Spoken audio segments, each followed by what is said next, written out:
Okay, we'll start with this. The fallout from this past weekend's action between Terry Harper and Cecilia Brækhus in what is the women's junior middleweight division. Post-fight, Cecilia stated, "Thank you all for all of the support. I am so grateful. We went to fight a world champion in their hometown, and despite the circumstances, we got a draw. We have unfinished business. I would love to do a rematch in Norway. We would easily sell out an arena, just like I've done before." I don't imagine Terry Harper's going to travel to Norway. I don't imagine that if a rematch happens, it's going to happen in Cecilia's neck of the woods instead of Terry's. Because if there is a rematch happening, it would presumably be on Matchroom's dime. To my knowledge, Cecilia is a network and promotional free agent. So who's going to promote the show? Who's going to pay for it? That's the question. Bit of a redundant question, because I reiterate, I don't think Terry would concede home field advantage as a reigning champion to the challenger. There's fallout. I got no issue with the judges' scorecards because I scored it a draw. I scored it a draw myself. Some felt that Terry did enough. You could have scored it either way. Wouldn't have been a robbery. But I scored it a draw. Is there going to be a second fight? It's not a guarantee that there will. It's not a guarantee that there won't. But what is interesting is that the WBO title, as a result of the draw, it remains vacant. They added the WBO title, the newly vacated WBO title that Natasha Jonas used to hold, to this contest. And had there been an outcome, we would have got a unified champion out of it. But because it was scored a draw, the title remains vacant. It's up for grabs. Now, if there is to be a rematch, if there is to be a second fight, I'm going to assume that the WBO title would still be on the line. But if by some chance there is no rematch, who's in line to fight for it? Ranked at number 1 is Slovenia's own Emma Kozin. Emma is going to be fighting Haney for the newly vacated WBC title very soon, as part of a Queensbury Promotions show. That rules her out. Femke Hermans is going to be fighting Mary Spencer for the second time, the IBF title. That's going to be on the line in that fight, in that rematch, and that rules her out. Next in line is Sweden's Patricia Bergult, the former WBC champion. She's ranked at number 3, and Cecilia Brækhus is ranked at number 4. I could see a fight between Cecilia and Patricia Bergult taking place if a rematch with Terry doesn't take place. I see it. There's no rematch. I could see Brækhus versus Bergult happening for the vacant WBO title. If by some chance Bergult doesn't want to fight, she's busy, she's doing something else, ranked right behind Cecilia is Haney.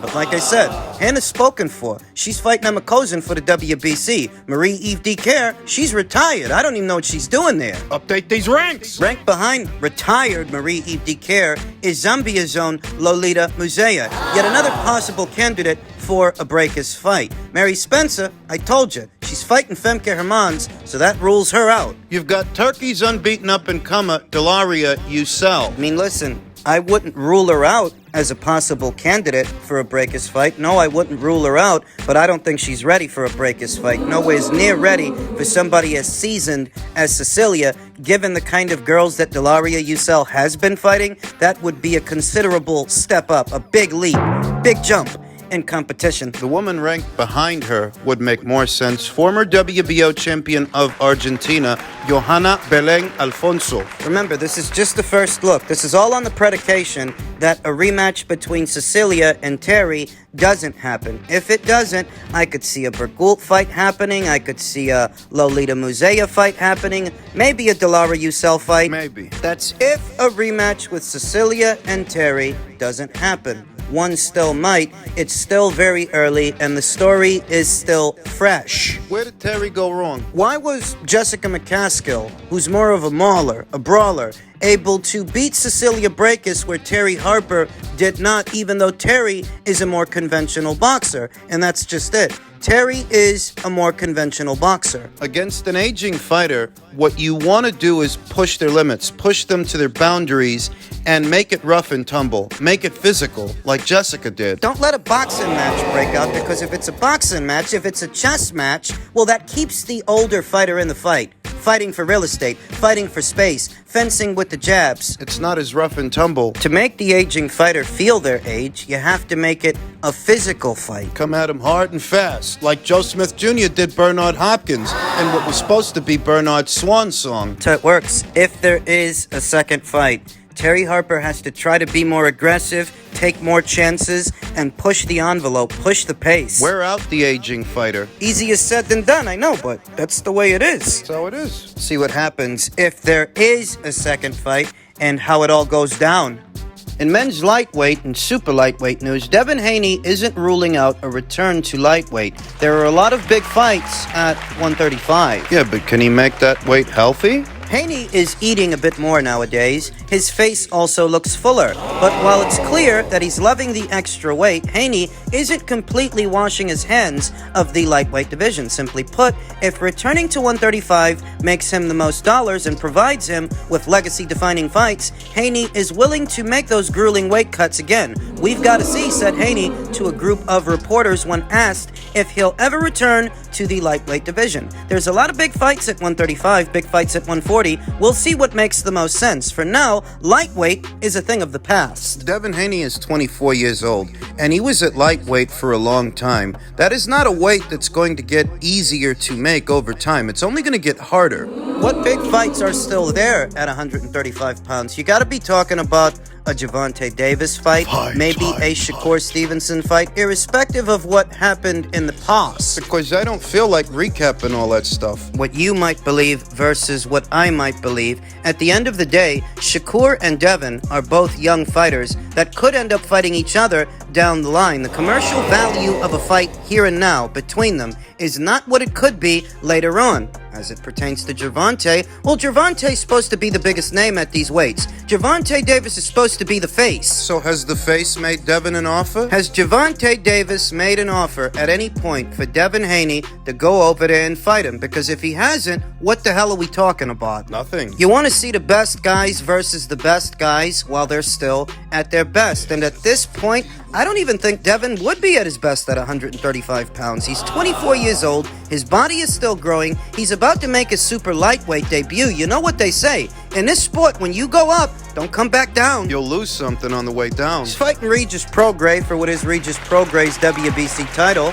Regis Prograis, who says he, Devin Haney, wanted the biggest fight with the biggest amount of money, and that was me. Not sure I completely agree with that. Well, I'm sure Devin is making good money for the fight, but I think a bigger fight, an even bigger fight than this one at 140 pounds, would have been a Teofimo Lopez fight. Lest we forget, Teofimo Lopez is WBO champion. He's still around. With Devin being undisputed at 135, I think he had a lot of options, Prograis told Boxing News. You know, he had all the belts, and when you have all the belts, you have a lot of different options with what you can do. And obviously, he wanted the biggest fight with the biggest amount of money, and I think that was with me. I think the biggest amount of money was coming to fight me. I disagree. I think an even bigger money fight than this fight, with a bigger profile than this fight's profile, would have been a Teofimo Lopez fight, but I think it would have been a more difficult fight to negotiate. The real reason I think Devin decided to go with Regis Was an easier fight to make. between Teofimo Lopez's ego and Devin Haney's ego, making a fight between them, even if it would have been bigger than this fight, it would have been more difficult to make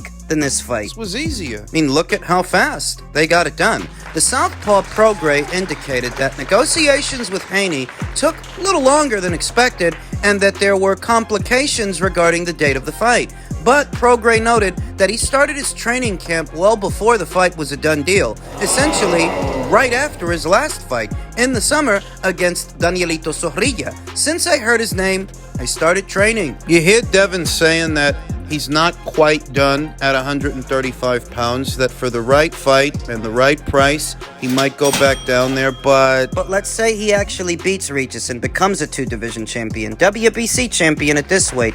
You could have a big fight with Teofimo, a unification match at some point next year. that's a big fight. You're a free agent. You could go back to Top Rank if you want to. Chino, that's if he beats Regis. I'm loving it, Prograis said. I feel like this is what I really deserve, that's all. The main thing, I became a champion, lost it, became a two-time champion 3 years later, and I still don't get the recognition that I deserve, but I feel like this fight here is really going to put me on the map and get me the recognition that I deserve. I love everything about it. Devin is a boy. Regis is a man with full-grown man strength. I wholeheartedly believe if he can land flush on Devin, if he can land clean, he can stop him. But that's the problem. The problem is landing clean. Clean on Devin Haney. Devin Haney, who says, the left hand that Pro Gray wants to land, that is for me to take away. Can he do it? I said it before, and I'll say it again.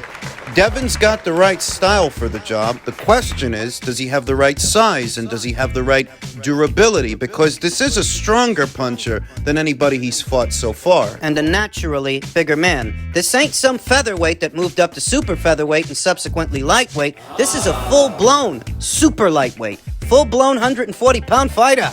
It's true.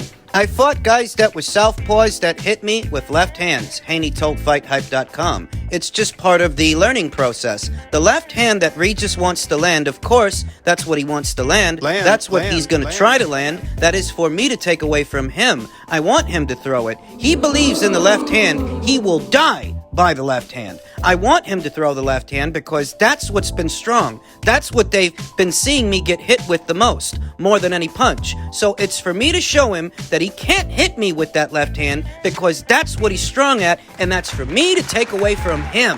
Devin does have experience with southpaws. The fight with Jojo Diaz, the fight with Vasyl Lomachenko. I feel like I just beat the best southpaw in the game, Haney said. The best, craftiest guy in the game. It's only up from here. There are differences between Vasyl Lomachenko and Regis Prograis in spite of them both being southpaws. Vasyl Lomachenko is a workhorse, a more prolific puncher than Regis. Regis is a counterpuncher. He's economic. He's looking for one big shot to do a guy where Vasyl Lomachenko might throw 3 and 4 punches. So he tries to do a guy with combinations. I feel like for Regis to get in that left hand, he's got to open up Devin Haney. Open him up with volume and pressure. Don't wait to counter him. He may not give you that opportunity. You've got to take the initiative, lead the dance, put him under pressure to open him up. And when he's open, you get in with that big left hand, maybe you get in a big knockout. Maybe. Based on the style of the fighters, the fight favors Devin. But based on physical attributes, it might favor Regis because he's a bigger puncher, by and large, than anybody Devin Haney has fought, and than Devin Haney himself. That power don't count for nothing if he don't land, and he don't land if he don't throw. He's got to open Devin up. Volume matters. It does. Any quiet moments or lulls in the action favor the pure boxer. It gives him time to think, and Devin Haney is the pure boxer. You got to force him into exchanges, force him to fight, force him to trade where you can punch in between the punches and land hard. That's what he's got to do. This turns out to be a thinking man's fight where you're fencing with the jabs, looking to set up the left, making for the right moment to throw it. You're going to lose, my friend. You're going to lose. You got to make him feel that power. Make him feel it. Impose you will. And earlier today, you may have heard that boxing trainer Brian Bomac McIntyre has been released from jail in England. He's free. Boxing trainer Brian McIntyre has been released from jail in Manchester, England, and is free to travel home to the United States, a source confirmed to ESPN. McIntyre pled guilty after a loaded gun and ammunition were discovered in his suitcase when he was set to travel back to the U.S. last month. He was in Manchester for Chris Eubank Jr.'s rematch with Liam Smith, which Eubank won via 10th round knockout. It was the first fight as Eubank's trainer for McIntyre, who was arrested the following day at Manchester Airport while waiting for his flight to Atlanta after a scan revealed the firearm. Why was he carrying a firearm? The story's supposed to be that some time ago while he was in the UK, Brian McIntyre was mugged. Something about him working Amir Khan's corner while he was over there, just something like that, and that apparently he was mugged. So I guess this time he wanted to take countermeasures. He wanted to go over there with some protection. That he arrived in the UK via a private jet, but he was flying back home on a commercial liner. Which is why he got caught, which is why he got arrested. It was the first fight as Eubank's trainer for McIntyre, who was arrested the following day at Manchester Airport while waiting for his flight to Atlanta after a scan revealed a handgun in his checked baggage. McIntyre was charged with possession of a firearm and possession of ammunition for a firearm without a certificate. Since September 3rd, He should have chucked it. if you were fortunate enough to make it into the country with an illegal firearm and ammunition for it, you should have chucked it before boarding that commercial liner, because there are going to be metal detectors. He should have chucked it. It's unclear if he'll be allowed to return to England, where Eubank lives and usually fights. The way the situation is, perhaps Brian McIntyre will not be allowed entry into the UK. I'm speculating. I'm just bouncing ideas around.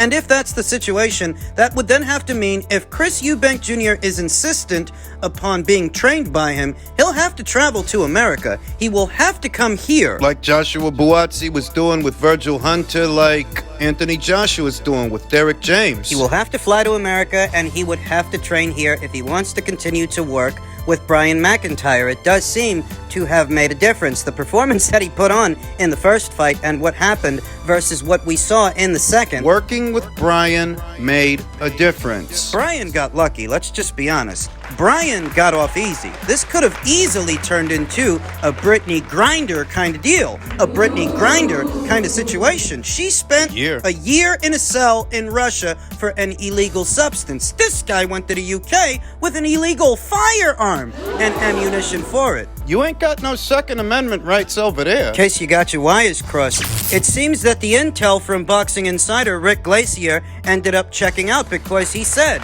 they were going to let Brian McIntyre go a couple of days ago. He was right. Brian is very fortunate. More fortunate than Brittany Griner was. You remember what happened with her. She had to stay in Russia for a year before she came back stateside. Bomac, he spent, a little over a month in the UK? He got arrested in early September and was released in early October. All's well that ends well. He is now allowed to resume his work here stateside with Terrence Crawford and Keyshawn Davis and Shakur Stevenson. Presumably, Chris Eubank Jr., if he's willing to travel, he is now able to get back to doing what he does best. He's damn lucky. Luck is one way to describe it. I'm told that both Stephen So Colt Nelson and Terrence Crawford flew to the UK to testify on Bomac's behalf as character witnesses. I don't think he's a bad guy. I just think he was absent-minded. It was damn stupid is what it was. Why would you think you could enter into a foreign country with a firearm? Use your head.